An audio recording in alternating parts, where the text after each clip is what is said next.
సిద్ధెలలో నేను సిద్ధముగా చేసుకో రాజు రానయ్యున్నాడు. In his hands he got my brothers and my sisters. In his hands he got my brothers and my sisters.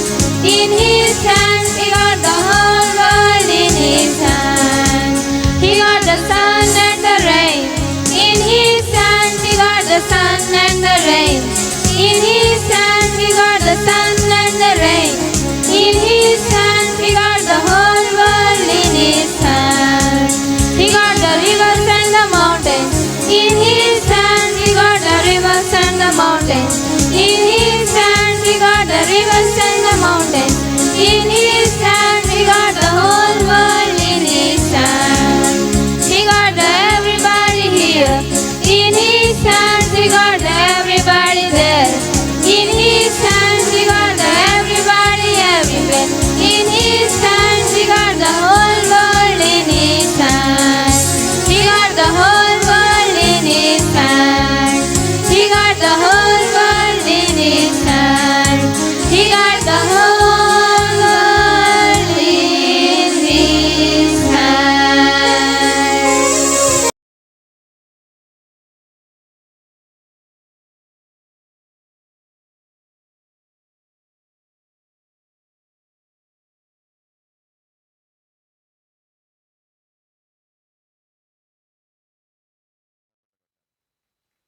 ఆయన రాజ్యమును వెతుకుతూ వచ్చాం. ఆయన రాజ్యము ప్రియులరా, కొన్ని సందర్భాల్లో రాజ్యము దాని ఆశీర్వాదాలు భవిష్యత్తులో ఎక్కడో కనబడినట్టుగా ఉంటాయి బైబిల్లో. కొన్నిసార్లు ఏమో రాజ్యం ఇక్కడే ఉన్నట్టు ఉంటుంది. బైబిల్లో చూస్తే ఆయన రాజ్యం ఇక్కడే ఉన్నట్టు ఉంటుంది. ప్రభు అన్నాడు, ఆయన రాజ్యం వచ్చేసిందయా, యేసు రాజ్యము మీ మధ్యలో ఉందన్నాడు ఒక చోట. కొన్నిసార్లు అంటాడు, ఆయన రాజ్యము సమీపించబడి ఉన్నది, దేవుని రాజ్యము సమీపముగా ఉన్నది, కనుక మీరందరూ మారు మనసు పొంది రక్షణ పొందండి, ఆయన రాజ్యము సమీపించబడి ఉంది. దేవుని రాజ్యం వస్తుంది, ఆయన రాజ్యము వచ్చును గాక అంటాడు. పరలోకమందున్న మా తండ్రి, నీ రాజ్యము మాకు వచ్చును గాక. ఆయన రాజ్యం రావాలమ్మా. మనం ఈ రాజ్యములో ఉన్నాం, ఈ ప్రభుత్వంలో ఉన్నాం, ఈ ప్రభుత్వంలో బద్దులమై ఉన్నాం. ఒక భారత పౌరులుగా ఈ రాజ్యములో మనం తల వంచాల్సిందే. రాజ్య విధానానికి మనం ఈ లోక పౌరులం కాబట్టి మా రాజ్యం ఎక్కడ లేదండి, పరలోక రాజ్యం అని ఈ రాజ్యానికి ఎదురు తిరగొద్దు. మనం ఈ రాజ్యములో మనం బద్దులమే, తల వంచవలసిందే రాజ్యాధికారానికి. కానీ ఈ రాజ్యం నీది కాదు. ఏమన్నాడు బైబిల్లో? ఆయన రాజ్యమును వెతకుడి. ఈ రాజ్యము కాదు, నీ ముందు ఒక రాజ్యం ఉన్నది, ఆ రాజ్యం కొరకు వెతకండి. ఆయన రాజ్యమును నీతిని మొదట వెతుకుడి. రాజ్యం వెతకాలి మనం ప్రియులారా. ఇక్కడ చూసినట్లయితే మత్తయి సువార్త 3వ అధ్యాయంలో చూసినట్లయితే మొదటి 1-2 వచనాలు కనుక చూస్తే ప్రియులారా, మత్తయి సువార్త 3వ అధ్యాయము 1, 2, 3 వచనాలు చూసినట్లయితే అక్కడ ఉంటుంది, ఆ దినములో యందు బాప్తిస్మము యోహాను వచ్చి పరలోక రాజ్యము సమీపించి ఉన్నది. It is very nearer. పరలోక రాజ్యము సమీపించి ఉన్నది, మారు మనసు పొందుడి. పరలోక రాజ్యం దగ్గరగా ఉంది. ఒక మాట అంటాడు మార్కు గారు, అంటాడు మొదటి అధ్యాయంలో చూస్తే మార్కు గారు 14వ వచనంలో చక్కని మాట రాస్తాడు చూడండి. యోహాను చెరపడిన తర్వాత యేసు, కాలము సంపూర్ణమై ఉన్నది, దేవుని రాజ్యము సమీపించి ఉన్నది, మారు మనసు పొంది సువార్త నమ్ముడి. దేవుని రాజ్యము సమీపించబడి ఉన్నది, అది సమీపంగానే ఉన్నది అంటాడు. దేవుని రాజ్యము సమీపంగా ఉంది. ఆయన రాజ్యమును నీతిని మొదట వెతుకుదాం మనం. ఎందుకనగా ఆయన రాజ్యము సమీపంగా ఉంది, ఆయన రాజ్యం వచ్చేస్తూ ఉంది. ఆయన రాజుగా వస్తున్నాడు. యేసు రాజుగా వచ్చుచున్నాడు. భూలోకమంతా తెలుసుకుంటారు. యేసు రాజుగా వచ్చుచున్నాడు. యేసు రాజుగా వచ్చుచున్నాడు. భూలోకమంతా తెలుసుకుంటారు, యేసు రాజుగా వచ్చుచున్నాడు. భూలోకమంతా తెలుసుకుంటారు. రవి కోటి తేజుడు, రమ్యమైన దేవుడు, రవి కోటి దేవుడు, రమ్యమైన దేవుడు, రారాజుగా వచ్చుచున్నాడు. యేసు రారాజుగా వచ్చుచున్నాడు, యేసు రాజుగా వచ్చుచున్నాడు. భూలోకమంతా తెలుసుకుంటారు. ప్రియులారా, అక్కడ కొలస్సీలకు రాసిన పత్రికలు కూడా పౌలు గారు మొదటి అధ్యాయము కొలస్సీలకు రాసిన పత్రిక. ప్రియులారా చూడండి దయచేసి 13వ వచనాన్ని జ్ఞాపకం చేసుకుంటే ఆయన అంటాడు, ఆయన మనల్ని అంధకార సంబంధమైన అధికారములో విడుదల చేసి తాను ప్రేమించిన తన కుమారుని యొక్క రాజ్య నివాసులుగా చేసెను. రాజ్య నివాసులుగా చేసెను. మనలను ఆయన రాజ్యములో పౌరసత్వాన్ని ఇవ్వడానికి. ఆయన రాజ్యం అంతము లేదు, ఆయన రాజ్యం వచ్చుచున్నది. ఆయన రాజుగా వచ్చుచున్నాడు, భూమి మీదకి మేఘారులుడిగా వచ్చుచున్నాడు. ఆయన రాజ్య పరిపాలన చేయటానికి వచ్చుచున్నాడు, ఈ లోక రాజ్యములన్నింటినీ కొట్టివేయడానికి. యేసయ్య రాజుగా వచ్చుచున్నాడు. ప్రియులారా, ఆ రాజును ఎదుర్కోవటానికి మనము పరలోక సంబంధమైన రాజ్యమునకు వారసత్వం సంపాదించుకోవాలి. యేసు రాజుగా వచ్చుచున్నాడు.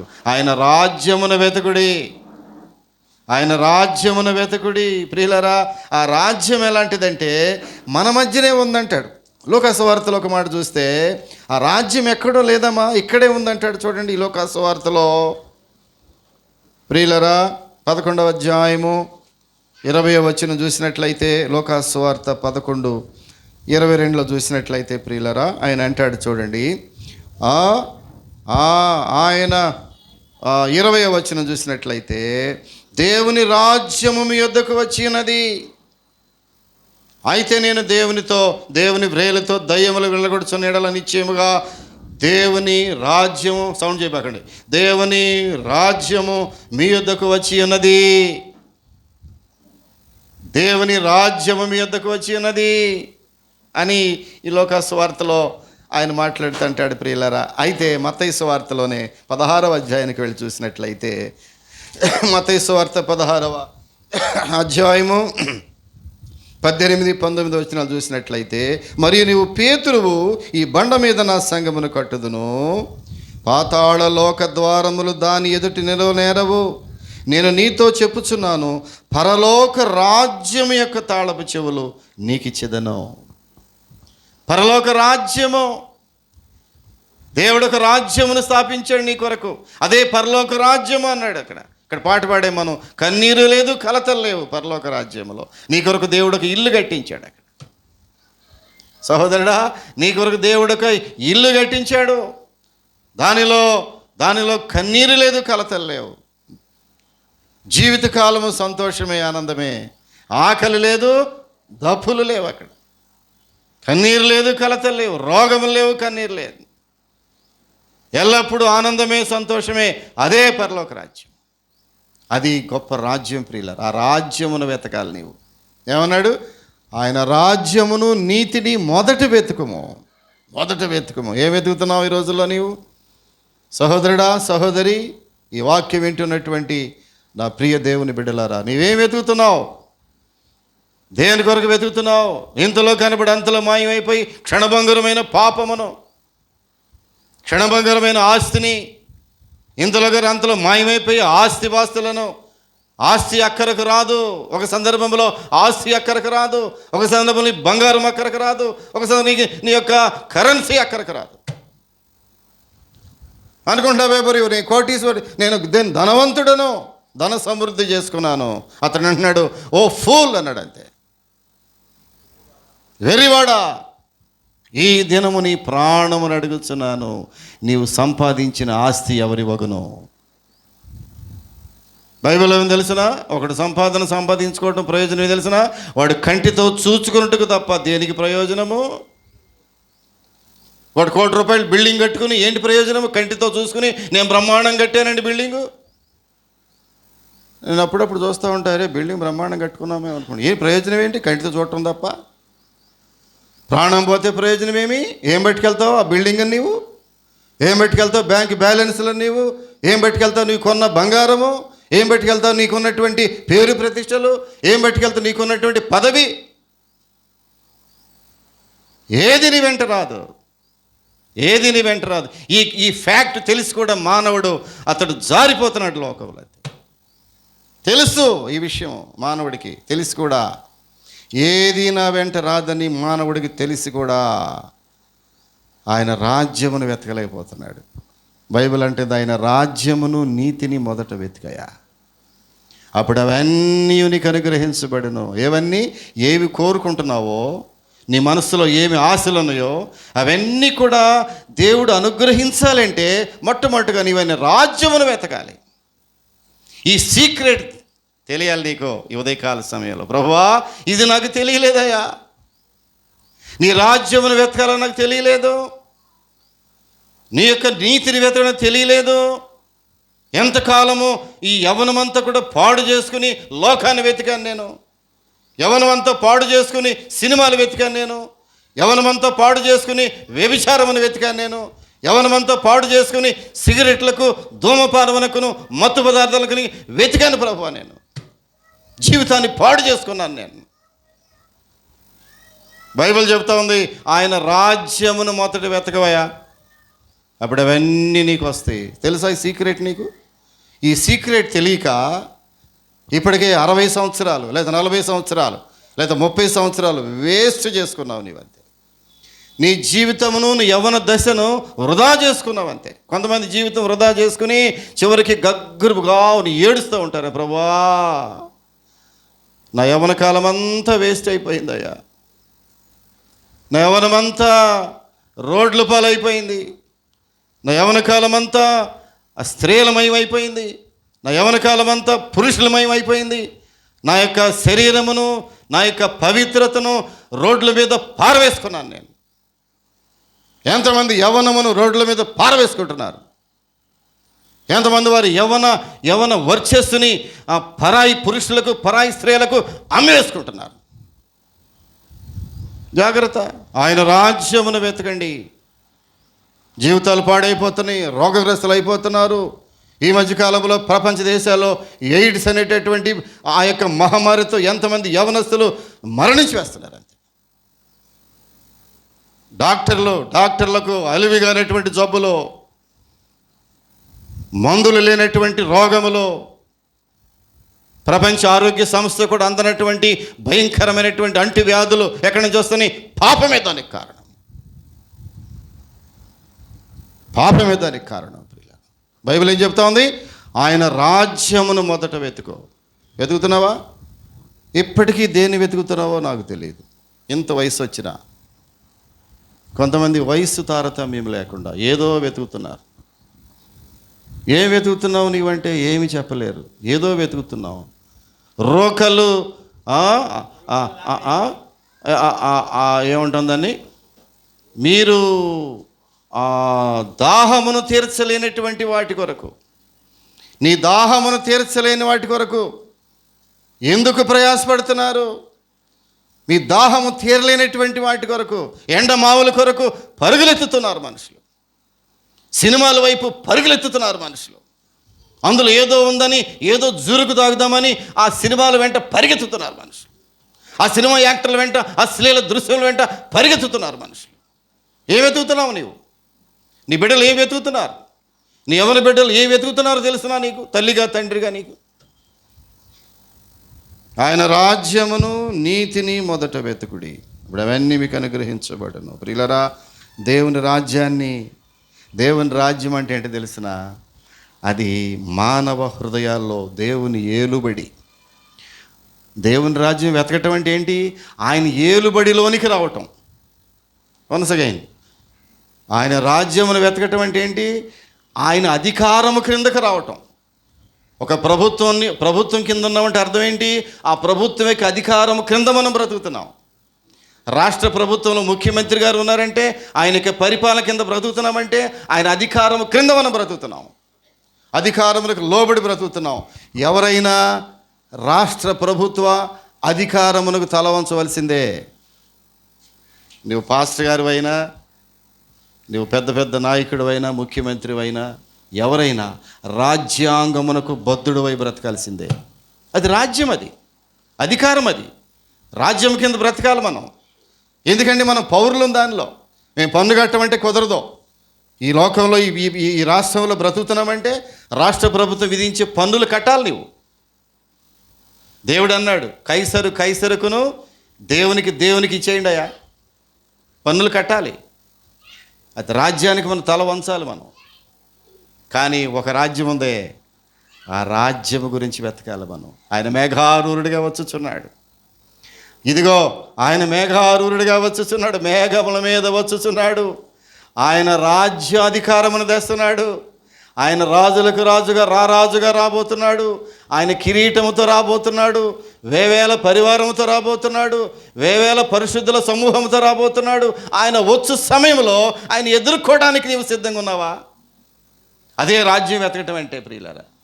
ప్రభువా, నేను మార్నింగ్ ప్రార్థన చేశాను, ప్రభువా నీవు రాజ్యంలో ఒకవేళ వస్తే నేను నిన్ను ఎదుర్కోవడానికి సిద్ధంగా ఉన్నానా? ప్రభువా, ఎంత భక్తి చేస్తున్నావు, ఎంత ప్రార్థన చేస్తున్నావు. నీవే గనక ఈరోజు వస్తే నీ రాజ్యములో ఆయన తన రాజ్యముతో రాబోతున్నాడు ప్రియులారా. ఆ రాజ్యం కొరకు మనం వెతకాలి. రాజ్యం అంటే మరొక పర్యాయ పదం ఏం కనబడుతుంది తెలిసిన? సంఘమునకు పర్యాయ పదంగా కనబడుతుంది. బాగా వినాలి. రాజ్యం అనగా సంఘమునకు సాదృశ్యము. సంఘములో కూడా కొన్ని రూల్స్ అండ్ రెగ్యులేషన్స్, సంఘములో కూడా కొన్ని పద్ధతులు, సంఘములో ఒక అడ్మినిస్ట్రేషన్, సంఘములో ఒక పరిపాలన, సంఘములో ఒక నాయకుడు, సంఘములో ఒక సంఘ కాపరి. ఆ సంఘ కాపరి యొక్క విధానాలకు, సంఘ కాపరి యొక్క నాయకత్వానికి మనము తలవంచి లోబడి బద్దులమై ఉన్నట్లయితే ఆ రాజ్యములో నీకు ఒక వారసత్వాన్ని దేవుడిస్తాడు. అదే సంఘ సభ్యత్వం అంటే. ఒక సంఘములో సభ్యురాలువేనా నీవు? ఒక తల్లి గురించి మార్నింగ్ ప్రార్థన చేస్తాను, ప్రభు అమ్మని కాపాడయ్యా తల్లి. ఆ తల్లికి ఎన్నో సంఘాలు పరిచయం అయి ఉన్నా ఈ మెర్సీ ప్రార్థన మందిరం సంఘాన్ని ఎన్నడూ విడిచిపెట్టలేదు.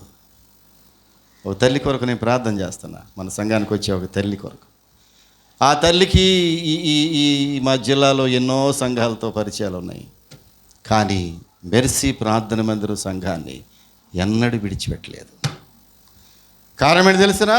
ఆ సంఘములో ఉన్న పద్ధతులు, సంఘములో ఉన్న నాయకత్వము, సంఘములో ఉన్న ప్రేమ, సంఘములో ఉన్నటువంటి వాత్సల్యత, అక్కడ ఉన్నటువంటి ఆ యొక్క ప్రార్థన సహవాసము, దాన్ని విడిచిపెట్టలేక ఎక్కడికి వెళ్ళలేదు. మళ్ళీ ఆమె ఒకసారి మెర్సీ ప్రార్థన మందిర సంఘములోకి వచ్చిన బిడ్డలు, అందులో అందుతున్నటువంటి ప్రేమ, అందులో చూస్తున్నటువంటి ప్రార్థన, అందులో వస్తున్నటువంటి ఆదరణ, ఆప్యాయతలు, ప్రియులరా మరొక చోటకు ఎన్నడూ వెళ్ళలేరు. సంఘము రాజ్యమునకు ముంగుర్తుగా కనబడతా ఉంది. ఆ సంఘములో సభ్యురాలుగా, సంఘములో ఒక బాధ్యత కలిగినటువంటి సభ్యత్వము. ప్రభువా, ఈ సంఘములో నాకు ఒక మంచి సభ్యత్వం ఉన్నది. సంఘములో సభ్యత్వము, క్రైస్తవులు దేవుని రాజ్య సభ్యులు ప్రియులరా. దానిలో ప్రవేశించాలంటే ఒకే ఒక మార్గం ఏంటో తెలిసిన?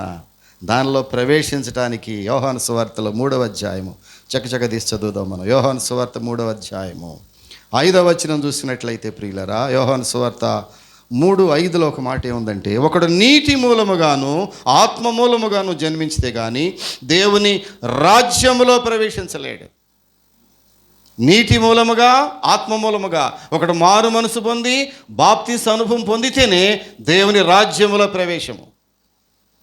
దేవుని రాజ్యంలో ప్రవేశించడానికమ్మా ఒక అర్హత కావాలి. ఒక వాటర్ కావాలంటే ఏం చేయాలి?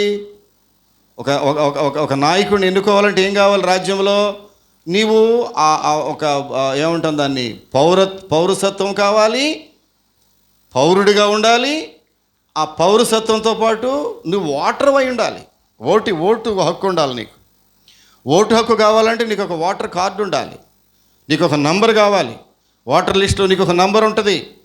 కాబట్టి నీవు ముఖ్యమంత్రిని ఎన్నుకోవలసి వచ్చినా, ప్రధానమంత్రిని ఎన్నుకోవాల్సి వచ్చినా, రాష్ట్రపతి ఎన్నికలో కూడా నీవే భాగస్వామివి. ఈ మధ్యకాలంలో భారత రాష్ట్రపతిని ఎన్నుకున్నాం మనం. భారత రాష్ట్రపతి ఎన్నుకుంటే ఎమ్మెల్యేలు, ఎమ్మెల్సీలు, మినిస్టర్లు, ఎంపీలు కాదు ఓట్లు వేసింది. ఆ ఓట్లు ఎవరివి? నీవే.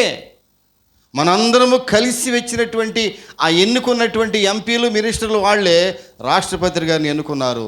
పరోక్షముగా రాష్ట్రపతిని అనగా దేశ నాయకురాల్ని, అధ్యక్షురాలు ఎన్నుకున్నది ఎవరో తెలుసునా? నీవే. నీవు ఒక పౌరుడు. నీకు పౌరసత్వం కావాలి అంటే నువ్వు ఒక ఓటర్ అయి ఉండాలి. ఈ రాజ్యంలో పౌరసత్వం కావాలంటే ఏమన్నాడు?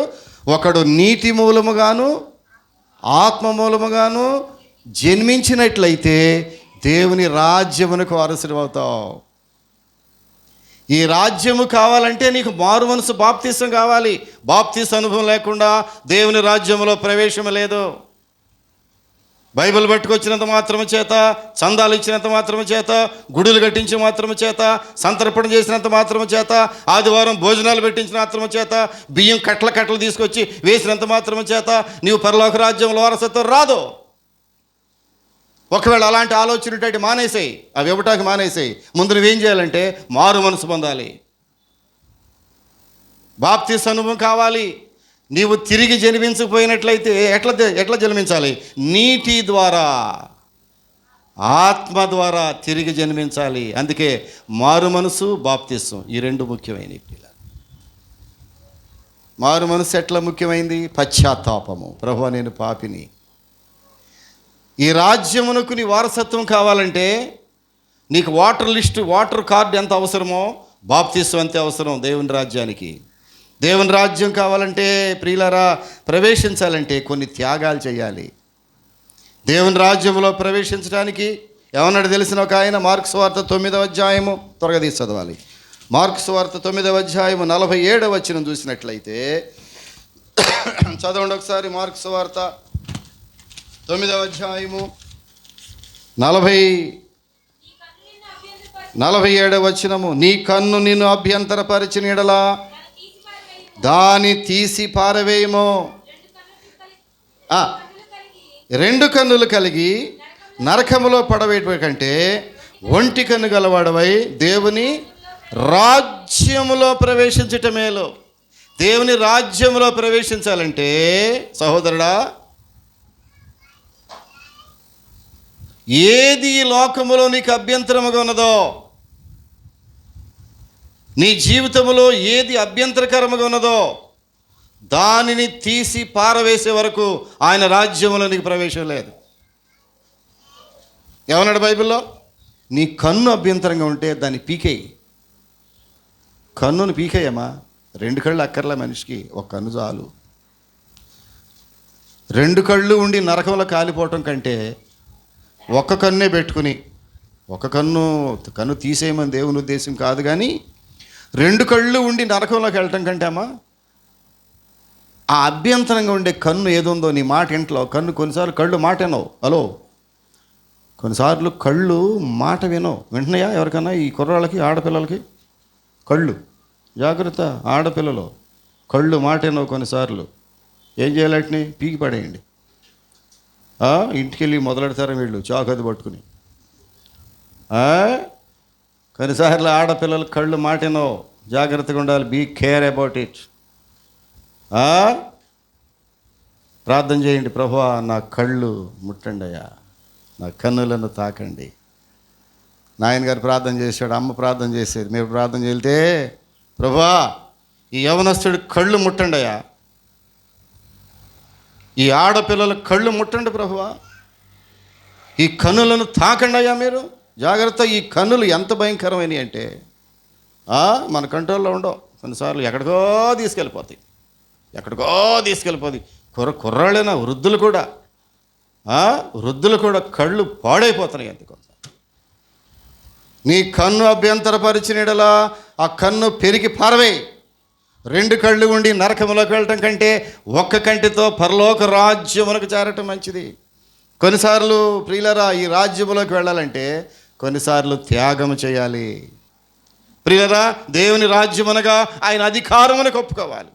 ప్రభువా నా జీవితంలో నీదే అధికారము, సాతాను అధికారం లేదు, లోకం అధికారం లేదు, పాపం అధికారం లేదు, నా సొంత జీవితం అధికారం లేదు, సొంత ఆలోచనలకు లేవు, నీ అధికారం కిందనే బ్రతుకుతాను. అదే దేవుని రాజ్యం అంటే. ఆయన రాజ్యం వెతుకుతున్నావా సహోదరి సహోదరుడా? ప్రభువా నీ రాజ్యమును మొదట వెతుకుతానయ్యా. బైబిల్ ఎంత తేటగా చెప్పింది, ఆయన రాజ్యమును నీతిని మొదట వెతుకు, అప్పుడు అవన్నీ నీకు అనుగ్రహించబడును. చిన్న ప్రార్థన చేసుకుందాం ప్రియులరా, చిన్న ప్రార్థన చేసుకుందాం. ప్రభువా నీ రాజ్యమును వెతుకుతున్నానా?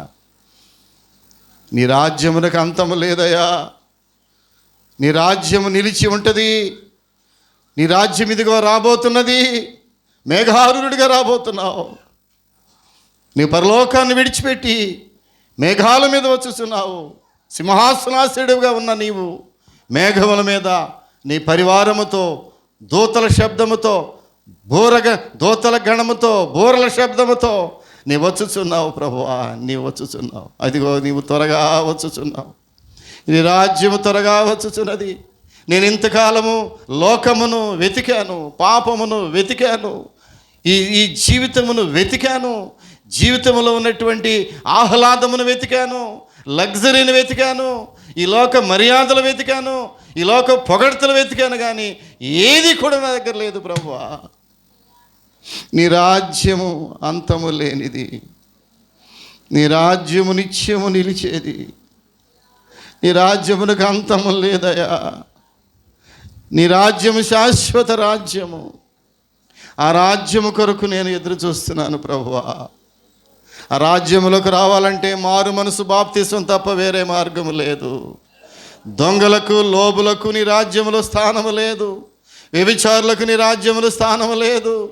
దొంగలకు నీ రాజ్యములో స్థానము లేదు ప్రభువా. ఈ లోక సంబంధమైనటువంటి పాపములో మునిగిపోతున్న వాళ్ళకి నీ రాజ్యములో స్థానము లేదు. ఈ మధ్యాహ్నకాల సమయంలో సహోదరుడా, నీవెక్కడి నుండి వాక్యం వింటున్నావో నాకు తెలియదు సహోదరుడా. నీవు దేని కొరకు వెతుకుతున్నావో నాకు తెలియదు. నీ యవ్వన కాలములో ఇన్ని సంవత్సరములు దేని కొరకు వెతికావో నాకు తెలియదు. ఈ లోకములో మలినము కొరకు వెతికేవేమో, శరీర ఆశల కొరకు వెతికేవేమో, క్షణభంగురమైనటువంటి ఈ పాపపు ఊబి కొరకు వెతికేవేమో, సాతాను యొక్క ఆ శక్తుల యొక్క ప్రభావములకు లోనైపోయేవేమో నాకు తెలియదు. బైబిల్ ఈ రోజున తేటగా సహోదరుడా, యవనస్తుడా నీతో మాట్లాడుతున్నది, ఆయన రాజ్యమును మొదట వెతుకు. ప్రభువా నీ రాజ్యమును వెతికేవాడిగా నన్ను చేయము. ఈ లోకములో కులమును, సాంప్రదాయమును, సంస్కృతిని, బ్యాక్గ్రౌండ్ వెతికాను ప్రభువా. నేను నా కులములో నాకు ఏమీ దొరకలేదు, నా రక్త సంబంధులకు ఏమీ దొరకలేదు, అధికారులు నాకు ఏమీ దొరకలేదు, నాయకులు నాకు ఏమీ దొరకలేదు. ప్రభువా ఈ రోజున నీ వాక్యం విన్న నేను నీ రాజ్యమును వెతకటానికి సిద్ధంగా ఉన్నాను ప్రభువా. ఇదిగో నేను నిశ్చయం చేసుకుంటున్నాను, ఒక మాట ఇస్తున్నాను ప్రభువా నీకు. ఈ రోజు నుంచి నీ రాజ్యమును వెతుకుతాను, నేను నీ నీతిని వెతుకుతాను ప్రభువా.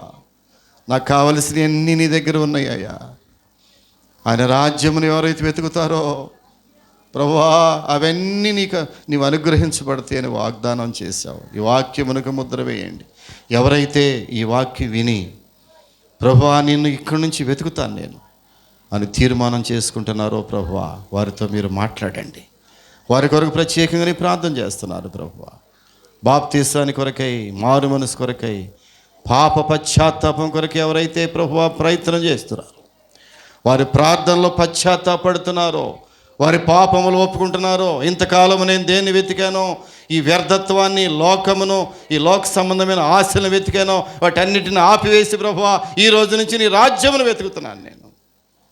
ఎవరైతే ఆశ పెడుతున్నారో వారితో మీరు మాట్లాడండి, వారి హృదయాలు తెరవండి, వారికి మారు మనసు దయచేయండి, పాపక్షమాపణ, బాప్తీస అనుభవం వారికి దయచేసి పరలోక రాజ్యమునకు ప్రతి బిడ్డకు వారసత్వం దయచేయండి. ఈ వాక్యం ఎక్కడి నుంచి వింటున్నారో వారందరూ కూడా దేవుని రాజ్యమునకు వారసులుగా చేయమని యేసు నామమున అడుగుచున్నాము తండ్రి, ఆమేన్.